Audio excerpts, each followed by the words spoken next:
Eh coucou, c'est Jasmin, bonjour, bonjour. Bon les amis, bah écoutez, il est super tôt. Il doit être, je crois qu'il était 7h30 pile. Juste avant, ça a sonné l'église. Alors, aujourd'hui on se retrouve pour une nouvelle vidéo. Déjà, si vous n'êtes pas abonné à cette chaîne et que vous me découvrez aujourd'hui, je m'appelle Jasmin et j'habite en Savoie. Et voilà, abonnez-vous. Les amis, appuyez sur la petite cloche pour ne pas louper les notifications. Et les partages, les petits pouces, les petits commentaires. Si vous avez des questions, j'y répondrai dans les commentaires ou en vidéo le lendemain par exemple, si ça dépend de quel sujet. Alors j'espère que vous m'entendez bien les amis. Du coup, comme je vous l'ai dit, je ne peux pas m'exposer au soleil avec le traitement que j'ai en ce moment. Bon, ça va pas durer longtemps, il y en a pour un petit mois. Mais je peux vraiment pas aller au soleil les amis, je peux pas mettre de crème solaire parce que j'ai horreur de ça. Donc voilà, je suis sorti très tôt ce matin les amis, en plus c'est très bien, il n'y a pas de bruit, on entend les petits oiseaux et j'espère qu'on va croiser des biches. Voilà Walou, et ben écoutez, si vous ne me connaissez pas encore, et ben vous avez aussi ma chaîne principale qui est Jasmin de Savoie, où je fais de la voyance, de la médiumnité. Et vous avez JDS Paranormal, où je fais des enquêtes paranormales les amis. Vous avez tout dans la description de la vidéo. Et je remercie aussi les contributeurs qui me permettent qui contribuent à la chaîne, les amis. Voilà, par leurs dons sur PayPal et tout ça. Merci à vous. Alors, aujourd'hui, on va parler du trèfle des prés, les amis. Alors, vous allez voir, c'est une plante très intéressante. Je vais vous parler de comment la reconnaître, comment l'utiliser, parce que c'est une plante sauvage qui est comestible et qui est très bonne d'ailleurs. Et on peut faire beaucoup de choses, les amis. Notamment, elle est très bonne pour les gens qui ont vous savez, la ménopause. Je vais vous expliquer les vertus qu'elle a et les vertus médicinales, les amis. Voilà, allez, c'est parti, on y va. Alors voilà, ici on a le trèfle des prés, les amis, qui s'appelle le Trifolium pratans. Vous avez aussi le blanc, mais je vais vous expliquer comment ne pas les confondre. De toute façon, les deux sont comestibles. Qu'est-ce qu'on peut dire? C'est de la famille des fabacées, les amis, comme le. Qu'est-ce qu'il y a dans la famille des fabacées? Il y a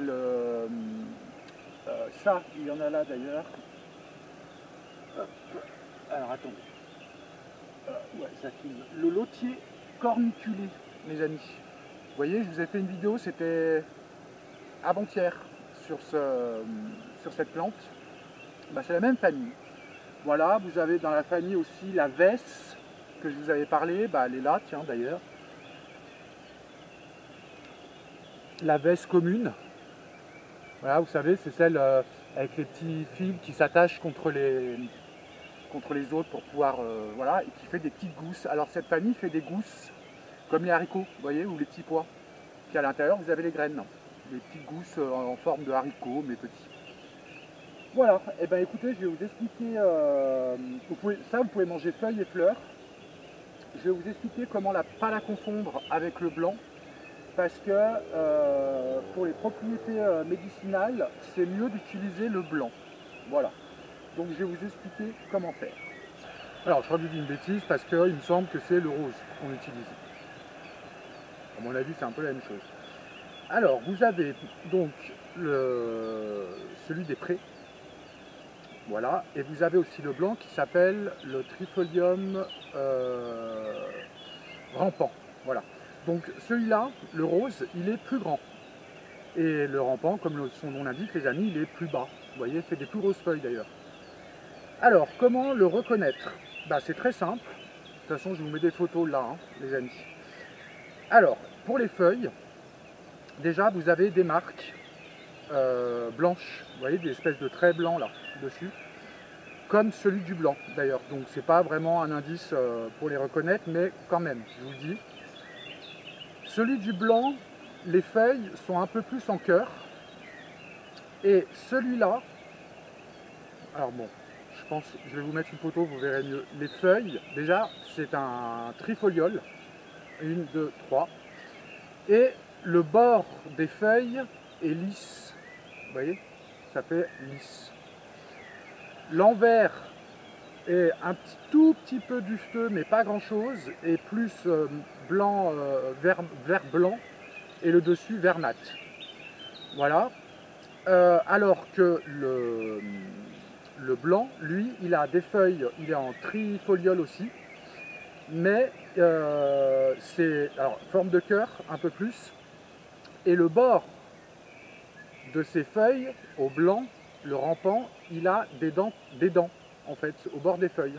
Donc là, vous ne pouvez pas vous tromper, les amis, parce que si vous voulez le ramasser et qu'il n'est pas en fleurs, les amis, vous pouvez le reconnaître très facilement comme ça. Et en général, le rampant, il fait des grosses stations et il n'y a pas grand chose qui pousse autour, enfin entre les deux. Alors que celui-là, c'est différent. Voilà, puis celui-là est beaucoup plus grand. Ensuite, comment on peut reconnaître la feuille? Alors c'est comme la famille des familles Fabiacées, je vais y arriver.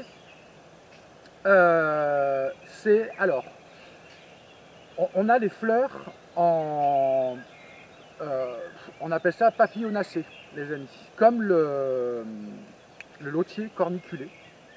Alors je vais vous montrer le lotier corniculé parce que c'est intéressant pour voir mieux, les amis.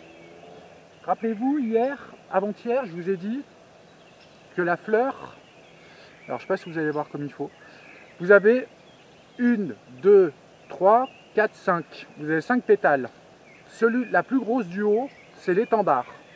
Sur les côtés, vous avez les deux qui s'appellent les ailes. Et au milieu, vous en avez deux qui sont soudés, qui font comme un bec. Vous voyez? Et bien, sur celle-ci, c'est exactement la même chose. Parce qu'on croirait que c'est une seule fleur, mais en fait, pas du tout. C'est plein de fleurs dessus. Et si vous regardez de plus près, bon là, je ne peux pas vous le montrer, les amis, même en photo, vous n'allez pas voir. Comment dire? Dessus, regardez, il y a plein de petites fleurs. Là, j'en enlève une. Hop. Et quand on regarde de plus près, on les écarte un petit peu, vous avez l'étendard en haut, les deux sur le côté qu'on appelle les ailes, et au milieu, les deux soudés. C'est exactement les mêmes fleurs. Pas la même couleur, pas la même taille, mais c'est la même chose, les amis. Donc là, déjà, la confusion, elle ne peut pas être avec une autre plante, c'est pas possible. Surtout que les fabacées, c'est en règle générale des plantes comestibles et un peu aromatiques, vous voyez.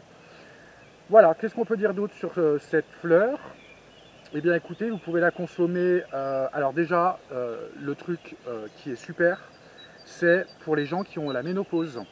Vous savez, vous avez souvent des bouffées de chaleur, des symptômes, voilà, alors ça calme beaucoup les gens qui ont la ménopause et toutes ces bouffées de chaleur et tous ces trucs-là. En infusion, les fleurs, c'est les sommités fleuries, hein, les amis qu'on utilise. Hein. Fraîches, vous les faites en infusion. Vous pouvez faire en alcoolature aussi, ou alors, comment ils avaient dit? Ah, je sais plus. Bon, bref, vous regardez les amis, vous cherchez les recettes sur internet. Les feuilles se mangent en salade. Vous pouvez mettre ça aussi dans les soupes. Les feuilles crues dans les salades, vous pouvez les mettre dans les soupes. Et un petit truc à savoir, c'est que pendant la guerre, ou lors de pénuries alimentaires, de problèmes dans la saison, on a eu beaucoup moins de blé, parce qu'il y a eu de la pluie, ou il y a eu des catastrophes, ou des machins. Eh bien, les gens, le peuple, nous, ramassaient donc les sommités fleuries, les mettaient sur du journal, les faisaient sécher. Il faut en ramasser beaucoup quand même. Hein. Moi, je dirais 2 gros paniers, quoi, même voire 3. Vous les laissez sécher, une fois qu'elles sont bien sèches, vous retirez toutes les fleurs et vous les mixez, les amis, vous les réduisez en farine. Et à l'époque, ils mélangeaient, je dis une connerie, pour 1 kg de farine, ils prenaient que 500 g de farine et 500 g de ça, les amis, de la poudre. Ce qui fait que ça économisait la farine et c'est pareil. Enfin, c'est pas les mêmes propriétés, on est bien d'accord. Mais en tous les cas, ça remplissait le ventre, les amis. Voilà, c'était déjà l'essentiel à l'époque. Comment reconnaître sinon cette fleur, cette plante? Alors, elle a une particularité, c'est que lorsqu'elle sèche, quand elle fane, pardon, sur le pied, c'est une des rares fleurs où les fleurs restent sur l'inflorescence. C'est-à-dire qu'elles ne tombent pas, les fleurs. Elles restent dessus. Je ne sais pas si on a une là qui est fanée. Bah tiens, regardez là. Voilà, vous voyez. Là, elle est dessus. Alors elle s'écarte un peu. Bon, il y en a 2-3 qui tombent, les amis, mais en règle générale, elle reste dessus. Voilà. Vous avez aussi le, le trèfle fraise. Le trèfle fraise qui est aussi, je ne sais plus son nom en latin. Le trèfle fraise, oh je vais y arriver, il est consommable et il fait donc une inflorescence comme ça, mais une tige pour faire le fruit, une grosse gousse ronde, qui ressemble un petit peu à une framboise, bizarrement. Alors je ne sais pas pourquoi on l'appelle fraise, mais ça ressemble à une framboise, la gousse où il y a les graines dedans. Ça fait une boule un tout petit peu allongée, comme les framboises, avec des tout petits pics, tout petits dessus. Alors, ça ressemble à une framboise. Voilà. Et il a un petit goût particulier, pas le même que celui-là. Voilà, quoi dire d'autre? Eh ben, écoutez les amis, rien, à part que moi j'aime beaucoup cette plante. Donc pareil, hein, vous prenez un verre, un petit verre comme ça, même un vase, vous récoltez les plus grands avec les fleurs et les feuilles, vous les mettez dans l'eau, vous changez l'eau tous les jours et vous pouvez les garder un peu plus d'une semaine et vous piochez pour vos salades, les amis. Voilà. Ah si, on peut faire du sirop aussi avec ça, avec les fleurs. Pour ceux qui, les ménopauses, tout ça, les amis, vous pouvez l'utiliser en sirop aussi. Voilà, vous faites du sirop avec les fleurs, les amis. Alors vous regardez sur internet les recettes. Voilà, valou. Bah regardez par exemple là, ici, alors je sais pas si on va bien voir. Là c'est une fleur qui arrive et vous voyez, elle ressemble à une framboise. Voilà. Et ben les gousses je sais pas y arriver, du trèfle fraise, et ben il finit par faire des gousses comme ça, les amis. Alors il y a aussi un truc, on se demande tous pourquoi on dit que le trèfle à 4 feuilles porte bonheur, les amis. Eh bien c'est tout simple, c'est parce que c'est une exception rare dans la nature que le trèfle fasse des quadrifolioles. Je crois qu'on dit comme ça. C'est-à-dire que faut être chanceux pour en trouver, les amis. Et la légende dit que lorsqu'on en trouve, elle porte bonheur à celui qui la ramasse et qui l'offre à quelqu'un d'autre. Et elle portera bonheur à celui à qui on l'a offert. Voilà, les amis. C'était aussi simple que ça. Bon, ben voilà, moi je vais vite me partir d'ici, les amis, parce qu'il y a le soleil qui arrive et je vais finir en crêpe. Non, j'ai pas envie de prendre des clubs sur la gueule, les amis, donc je vais vite rentrer. Et ben voilà, j'espère que cette vidéo vous aura plu. Mettez le petit pouce si c'est le cas. N'oubliez pas les petits partages. J'ai vu que vous partagez beaucoup sur Facebook, les amis. Et je vous en remercie, vraiment. Merci beaucoup. Et j'ai vu qu'il y avait des gens aussi qui ont des chaînes YouTube et qui partagent dans les posts aussi. Alors merci beaucoup à vous. Et ben voilà, c'était Jasminou. On se retrouve ce soir pour la voyance du jour, les amis, et puis je vous souhaite une belle journée. Gros bisous à tout le monde. J'ai perdu ma télécommande. J'espère. Je suis trempé, les amis. J'ai traversé le champ, je suis trempé. J'ai même pas vu une biche. Bisous.